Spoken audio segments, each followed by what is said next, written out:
ప్రియమైన వాళ్ళారా, మీ అందరికీ నా హృదయపూర్వక వందనాలు.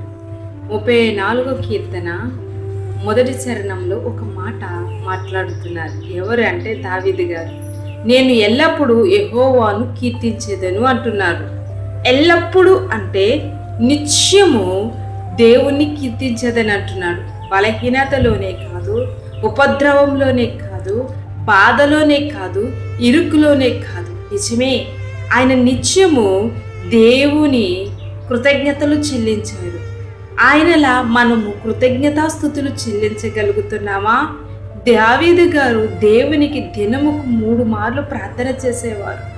ఆయన రాజైనప్పటికీ, ఆయనకి విస్తారమైన పనులున్నప్పటికీ, ఆయన పరిచర్య ఎంత కష్టమైనప్పటికీ దినముకు 3 మార్లు. ఈరోజు ఎవరండి మనలో ఖాళీగా ఉండి ప్రార్థన చేయలేకపోతున్నాం? ఖాళీగా లేకపోయినా ప్రార్థన చేయలేకపోతున్నాం. 10 నిమిషాలు ప్రార్థన కాడ కూర్చుంటే ఇసుపు బలహీనతలు వచ్చేస్తున్నాయి. కానీ దావీదు గారు ముమ్మారు ప్రార్థన చేస్తూ నిజము ఆయన ద్వారబంధమునద్దే కాచి ఉన్నాడు. శ్రమ అయినా, ఇరుకైన, ఇబ్బంది అయినా ఆయన దేవునితోటి కలిసి ఉన్నారు. మరి నీవు నేను ఎలా ఉంటున్నాము? దేవుడు ప్రశ్న అడిగితే ఏం చెప్పగలం మనం?